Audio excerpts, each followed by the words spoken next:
Plural. Bom, hoje a gente está recebendo o professor Sérgio Braga, da Universidade Federal do Paraná. Muito obrigada pela sua presença, professor. Bom dia. Bom dia, é uma satisfação falar com o pessoal do Plural aí, estou à disposição de vocês. Como é que o senhor vê o ambiente político dentro dessa perspectiva aí da internet? Olha, a tendência das democracias contemporâneas, né? Os líderes políticos terem comunicação direta com a população, né? Através das redes digitais, né? E não só os políticos, o judiciário também, né? Judiciários, militares, outros atores além dos políticos são na rede, né? Isso imprime ao processo, né? Que é, vamos dizer, uma personalização muito alta, né? O debate assim de baixa qualidade, né? Muito voltado para frases de efeito, para uso de memes, né? E a tentativa de contornar um pouco as instituições, né? Isso é muito forte, principalmente no judiciário. O judiciário hoje é quase um partido no Brasil, né? O Dallagnol é mais atuante na rede aí do que muito político, né?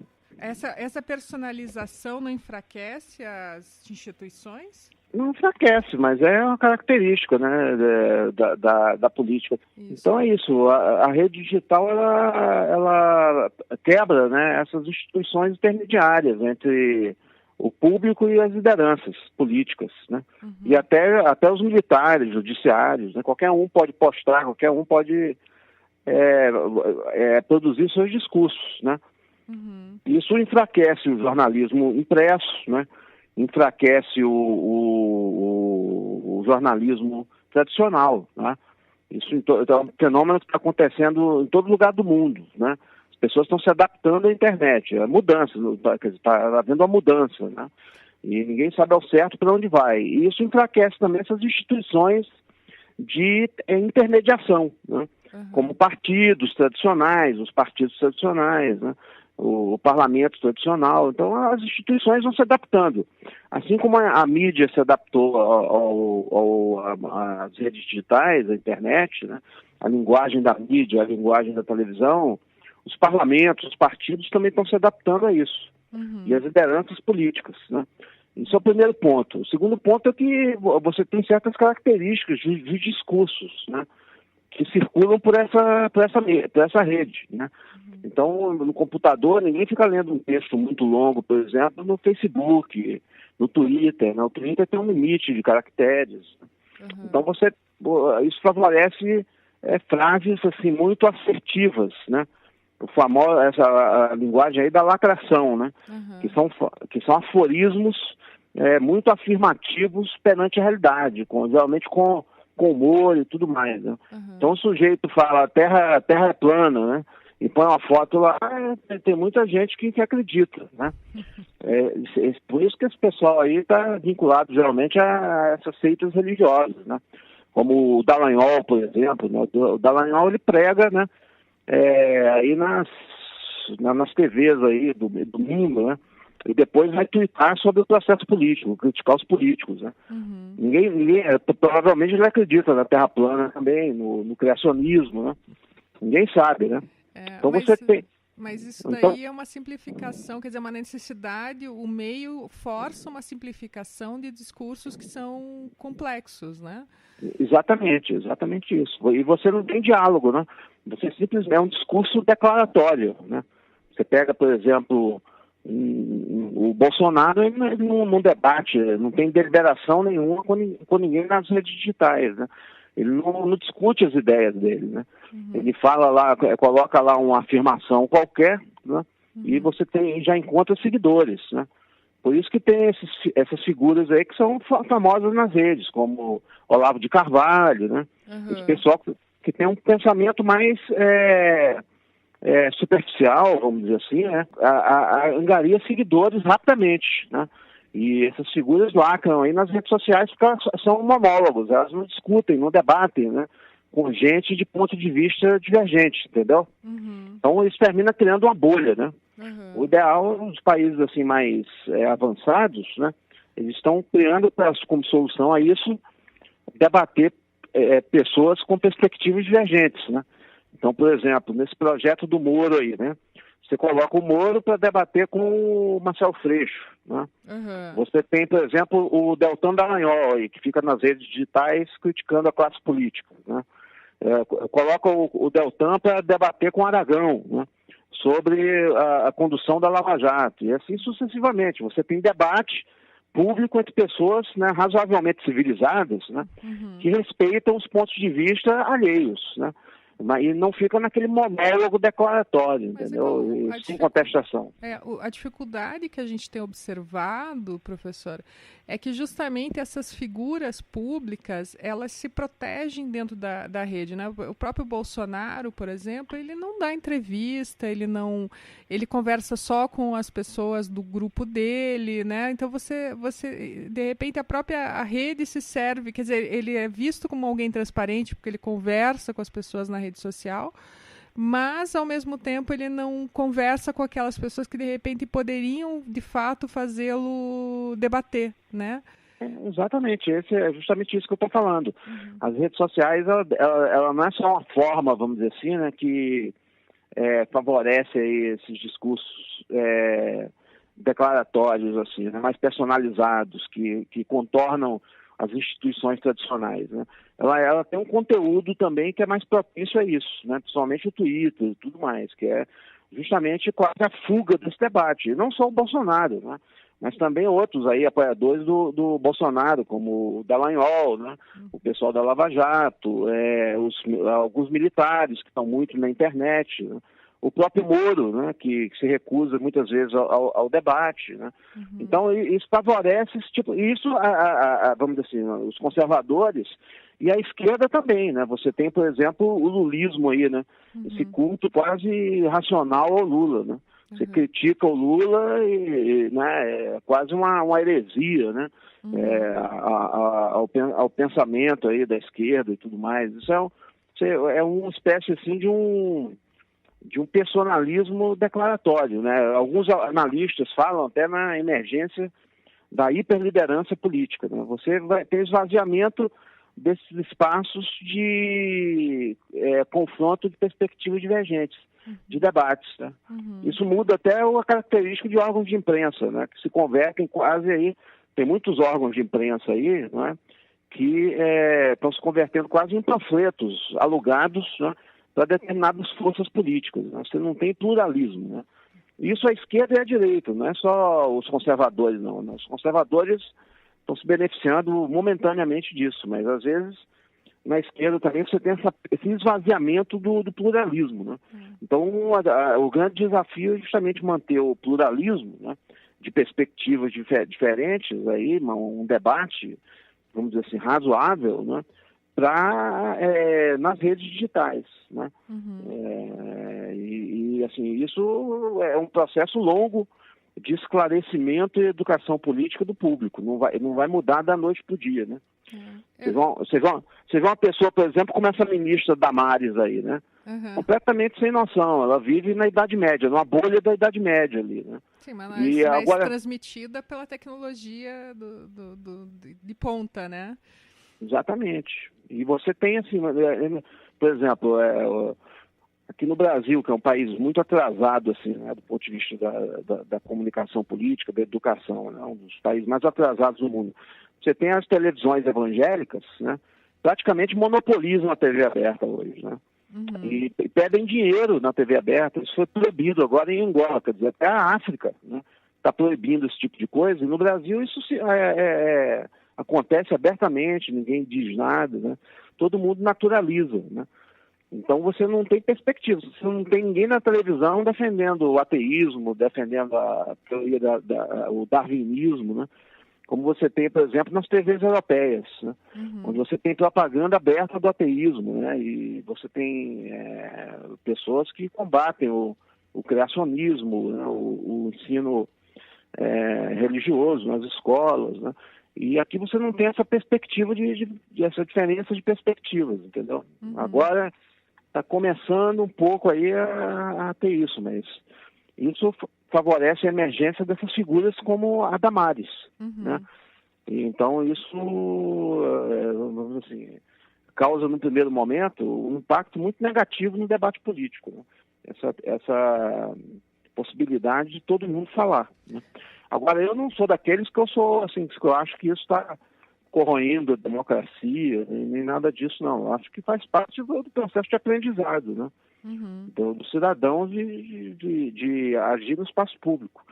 Então, você tem que só, não é proibir as pessoas de falar, né? Mas favorecer a manifestação de perspectivas diferentes, né? Então, por exemplo, se você tem um espaço aí do sujeito para defender a religião na televisão aberta, você tem que ter o mesmo espaço para o outro defender o ateísmo, né? E, de preferência, esses dois participarem juntos de programas, né? Trocarem ideias, né?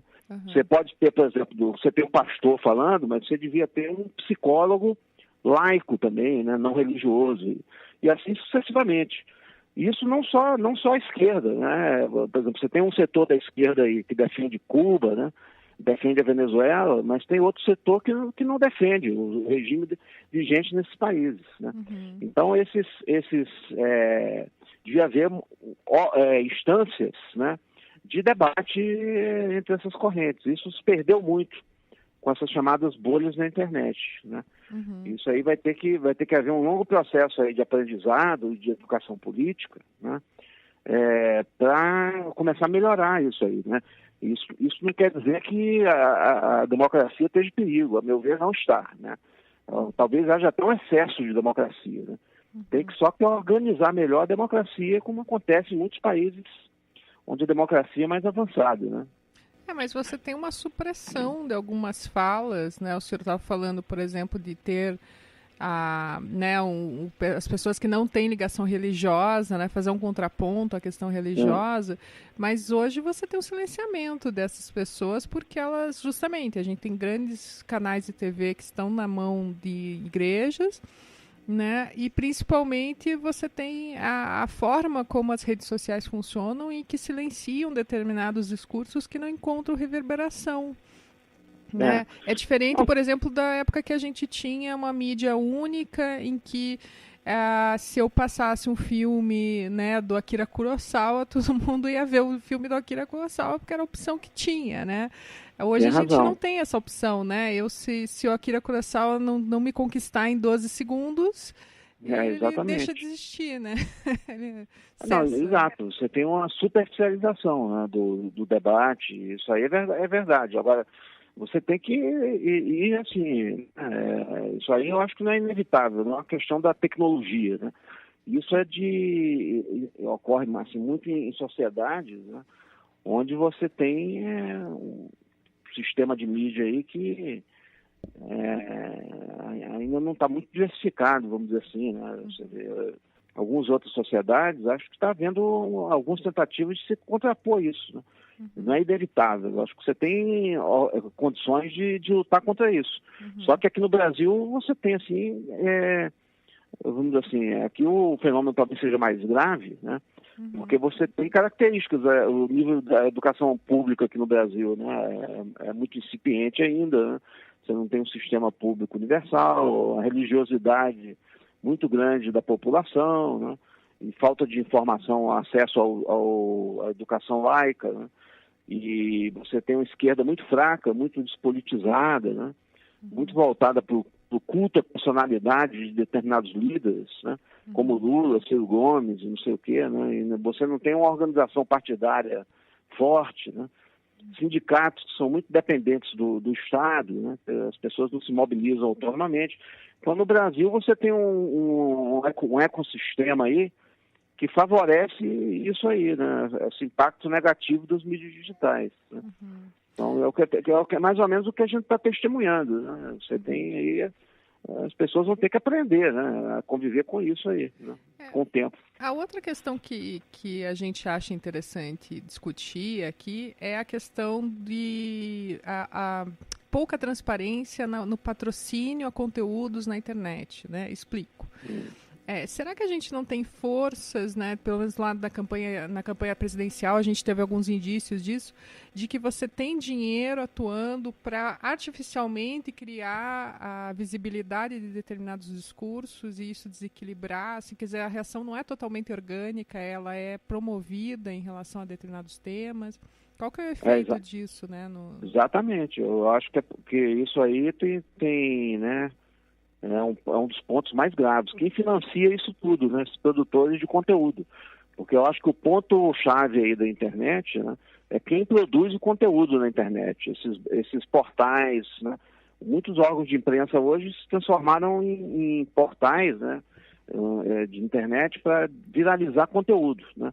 Então, quem paga isso aí? Tem que haver investigação. Aí é uma questão do jornalismo investigativo, né?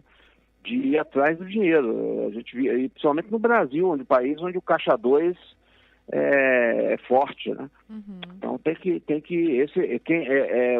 a grande questão é essa: como se financia esses produtores de conteúdo, por exemplo, esses órgãos de imprensa aí, né? Uhum. Que antigamente eram órgãos tradicionais aí, que tinham uma certa pluralidade de conteúdo, né? Um cuidado na produção de conteúdo. E de repente se transformaram quase em panfletos políticos, né? Uhum. Conservadores. Quais são os fatores financeiros por trás dessa guinada, né? Uhum. Essa é a questão. Quem financia as TVs abertas? Da onde vem o dinheiro para pagar isso, né? Porque isso aí, muitas vezes os órgãos fazem isso para sobreviver financeiramente, né? Sim. Você tem uma pressão de mercado que as pessoas não estão assinando mais, né? Então, a TV aberta não tem mais receita, por exemplo, de publicidade. Então, as pessoas vão alugando as TVs para essas instituições religiosas, praticamente televisões de aluguel. Mas da onde vem o dinheiro, né? É um dinheiro legítimo, ele é declarado, né? Isso é permitido por lei, né? Com Quem quais financia... intenções, né? Exatamente. Isso aí é um bom campo de investigação para o Ministério Público e para o jornalismo investigativo, né? Uhum. Assim como descobriram aí esses caixadores todos aí da Petrobras, né? O Ministério Público, se for realmente um Ministério Público sério, né, vai atrás do dinheiro, né, para ver de onde vêm essas receitas, né? Então não é porque muitas vezes a gente fala dos políticos, né? Sim. Que é onde que há corrupção, mas quase toda profissão tem a corrupção, né? Tem os bons profissionais e os maus profissionais. Então você tem os maus políticos e os bons políticos, né? Tem os bons jornalistas e os maus jornalistas, os engenheiros, os bons engenheiros e os maus engenheiros, os empresários, né? Também, por exemplo, no pedágio, né? O Ministério Público acabou de fazer uma atuação muito boa no pedágio, né? Mostrou que boa parte das metas que estavam previstas no contrato, né, não foram atingidas nem sequer pela metade durante o período da concessão, né? Isso aí é um bom exemplo de uma boa atuação do Ministério Público, numa situação que é de interesse público, né, que é a questão do pedágio, do cumprimento das metas e tudo, né? Com a televisão aberta e com o dinheiro aí desses produtores de conteúdo, para blogs, para revistas, aí, jornais, podia se dar a mesma coisa. Da onde vem esse dinheiro aí? Isso não estaria afetando o conteúdo, né? Sim. E a legislação de concessão pública, né?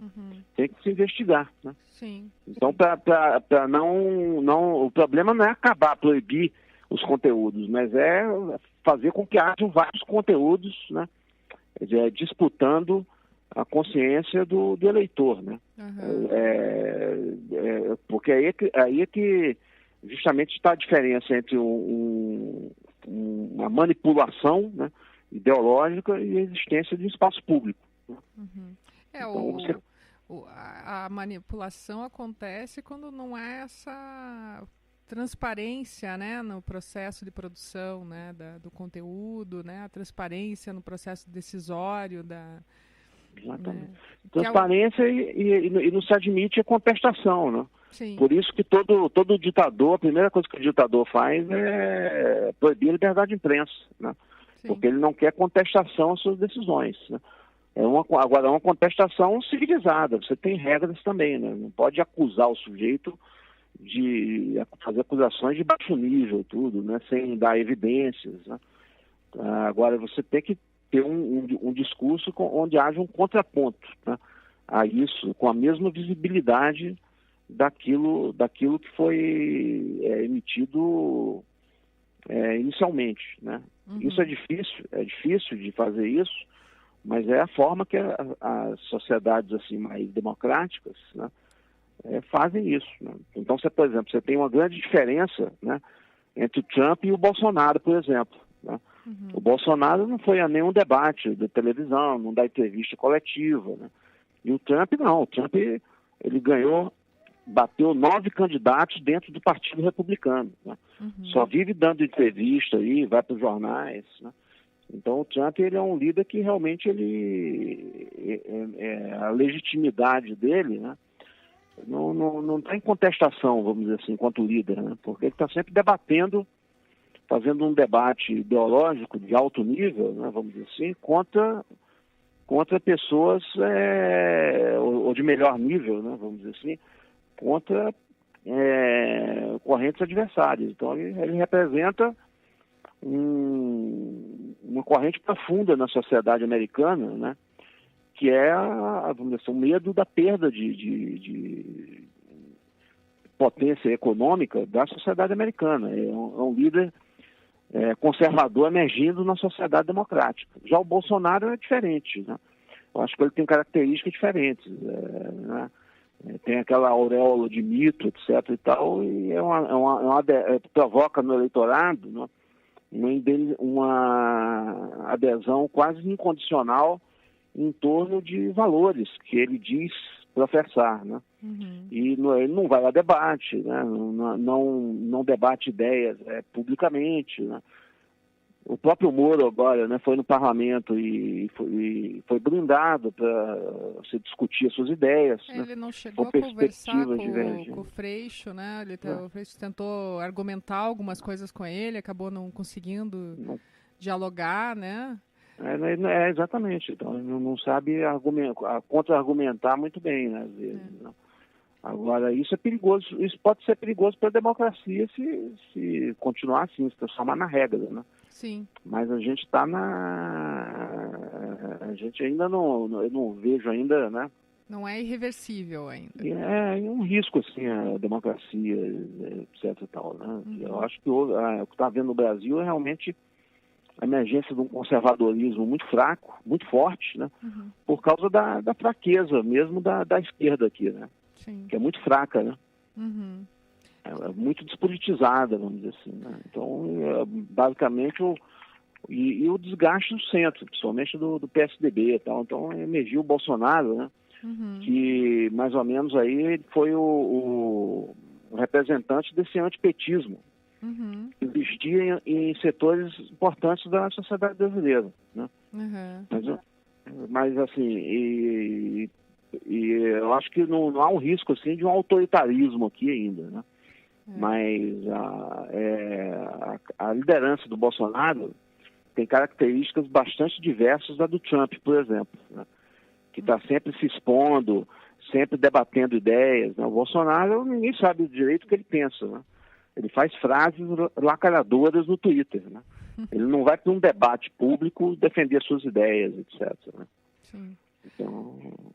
Então isso está faltando. Né? E ele vai e volta, né, também. Acho isso uma coisa muito marcante, né, nesse período pequeno que temos aí como presidente, que ele diz uma coisa, daí ele volta atrás. Né? Exatamente. Eu vou fazer tal coisa, daí, né, o governo... Isso me parece que cria uma confusão no debate público que acaba fazendo com que prejudique também, né, esse diálogo aí em torno de questões importantes da agenda pública, né, professor? Mas é só sinal justamente dessa heterogeneidade muito grande do governo, né? Porque o Bolsonaro emergiu na onda, né, da crise do PT, o PT perdeu aí a credibilidade, né, com setores amplos da opinião pública, e da crise do PSDB também, né? Então, a alternativa à esquerda terminou sendo o Bolsonaro, né? E isso aumentou com o atentado a ele aí, né? E agora uma série de forças heterogêneas se agruparam, né? E agora essa heterogeneidade aí está emergindo, né? Vamos ver se eles vão coordenar melhor isso ou não, ou vão continuar tendo essas divergências, né? Eu acho que à medida que o governo for avançando, né, vai melhorando isso também, né? Eu acho que isso, assim, vai melhorando o nível, né? Porque a imprensa também vai cobrando, né? Então, agora começa a fase do desgaste, né? Sim, estar no governo é desapontar muita gente, né? E tem que administrar essas heterogeneidades, essas vaidades, né? É muito complexo. Isso aí aconteceu também nos governos aí do Lula, da Dilma, né? Essa dificuldade de administrar essa coalizão aí está acontecendo no governo Bolsonaro, né? Aí vamos ver se vai para um lado bom, que é emergir alguma coordenação disso aí, né? Ou se vai para o lado continuar mais ou menos como está, né? Dando a impressão de ausência de amadurecimento das propostas, né? De políticas públicas e tudo, né? Por causa dessa ideologia paranoica aí, de querer restaurar a Guerra Fria no Brasil, né? Romper relação com a Venezuela, né? E meter o bedelho lá no Oriente Médio, né? No Brasil não tem nada a ver com isso, né? Quem tem interesse lá no Oriente Médio é os Estados Unidos, né? O Brasil não tem nada a ver com aquilo ali. A única coisa que o Brasil faz é vender frango para país árabe, né? O Brasil não é uma potência militar, não é nada disso, né? Sim. É uma potência regional aqui, mas não tem influência nenhuma no que está acontecendo no Oriente Médio, né? E brigar com a China, né? Se predominar essa linha aí, mais primitiva, né? Aí o Brasil pode ter prejuízos aí sérios, inclusive financeiros, né? Sim, já está tendo, né? Já está começando a ter, exatamente, né? Porque aí o Brasil vira quase um apêndice do conservadorismo americano, né? Inclusive é uma perda da soberania nacional, né? Sim. Porque esse Steve Bannon aí, por exemplo, é um marqueteiro, né? Um marqueteiro lá de baixo nível, fica dando palpite nas Forças Armadas brasileiras e tudo, né? E é uma pessoa de pequena expressão, né? Lá que de repente aqui Exatamente. ganha uma importância, né? E fica xingando aí militares do alto comando das Forças Armadas brasileiras. Onde é que já se viu isso, né? Imagina se um jornalista brasileiro se referisse a esses termos a um militar americano e tudo, né? Então, inclusive, perde o orgulho nacional, a autoestima nacional e a soberania nacional, né? Essa linha aí, que eu acho que é uma linha muito perigosa, se predominar, né? Aí ninguém sabe aonde vai conduzir isso, mas eu acho que tem uma outra linha no governo, que é uma linha um pouco mais moderada, mais racional, né? Que quer realmente retomar o crescimento da economia e tudo, né? E mudar algumas coisas, corrigir um rumo que foram adotados no governo Dilma, né? Desculpa, pode iniciar. Então, aí a internet também favorece isso, esse discurso, né? Muito extremista, né? Então, é necessário que as pessoas, o que a gente está testemunhando aí é um processo de educação política, né? E muitas pessoas estão vendo que a coisa não é tão fácil assim, né? Que você tem que negociar, tem que ouvir pessoas que pensam de maneira diferente, né? Não é só fazer uma lacração no Facebook lá e ninguém vai contestar aquilo, né? Sim. Você tem pontos de vista diferentes. O senhor, por exemplo, então critica essa atuação do outro lado, que também atua no mesmo tipo de discurso, na questão de promoção de hashtag no Twitter, como se isso fosse, né, uma vitória política. Então, essa militância deveria sair desse modus operandi, assim. Não, eu acho que tem que ficar porque é um debate legítimo. Só que tem que, ao lado disso, tem que haver uma qualidade também do debate, entendeu? De reconhecer a legitimidade das posições do adversário. É isso que eu estou falando, entendeu? Porque, por exemplo, tem um setor do bolsonarismo que acha que o PT é comunista, que está querendo essa bobagem aí de marxismo cultural, está querendo implantar o comunismo no Brasil, né? E tem um setor da esquerda que acha que o Bolsonaro é fascista, né? Vai implantar o terceiro Reich aqui no Brasil, que é um absurdo, né? Então, eu acho que você tem que ter um diálogo entre pessoas diferentes. Existem críticas dos conservadores à esquerda que são legítimas, né? E existem críticas da esquerda dos conservadores que são legítimas também. Esse debate entre fascismo e comunismo, né, só existe na cabeça de pessoas doentias, né? Ou que estão em bolhas de WhatsApp e de Facebook, né? Isso não existe na realidade no Brasil. Ninguém quer implantar fascismo, nem comunismo, nem coisa nenhuma. Aqui você tem um debate entre dois modelos aí de sociedade capitalista, né? E de organização do sistema penal, né? De organização do aparelho escolar. Então, deveria haver um debate mais sério sobre isso, né? E não essa luta de classes aí imaginária, né? Entre socialismo e fascismo. É isso que eu estou me referindo, né? Agora, o debate nas redes é não só legítimo, né, como é impossível de conter, porque é um resultado de um avanço tecnológico, né? Agora, isso abre uma brecha também, inclusive, para o bom jornalismo, né? Pessoas que têm um discurso diferente, né? E que mostrem para boa parte da população como elas estão equivocadas, né? Eu acho que ainda tem muitas iniciativas boas que estão tentando sair dessa simplificação, né? E caminhar para o bom senso, vamos dizer assim, né? Reconhecendo que tanto na esquerda como na direita existem erros, né? E no centro também, porque o centro também se envolveu com corrupção, com irregularidades, né? Só que existem formas racionais de resolver esses problemas aí. É isso que eu estou dizendo, né? E que também não é instantâneo, né? Não é uma solução instantânea, né? Exatamente. Mas aí eu acho que essa forma de campanha nas redes, de coisas, isso aí dificilmente vai ser eliminado, né? Só que as pessoas, quer dizer, não devem acreditar 100%, né, em tudo que circula na rede. É isso que eu estou dizendo. Elas têm que aprender a questionar o que existe nas redes e buscar outros conteúdos, né, mais plurais, mais diversos, né, mais analíticos. Eu acho que a solução é isso, é melhorar a qualidade do conteúdo do que se produz na rede, né, e ficar atento de onde vêm esses conteúdos, essas fake news, né, esses conteúdos aí muito enviesados, né, do ponto de vista ideológico. Quem é que paga, quem é que financia isso, né? Porque é uma coisa muito homogênea, né? Mal acontece um evento, já começa a surgir versões, né? E as mais estapafúrdias do mundo, parece que as pessoas já tinham as versões, né, antes de acontecer o evento, né? Então, por exemplo, nesse caso da Vale aí, das tragédias de Brumadinho, é claro isso, né? Um já começou a dizer que é responsabilidade do PT, outro que é do governo Bolsonaro, outro que é da privatização, né? Tem esse meme rolando dizendo que a OAB e as feministas não estão lá. Exatamente, então...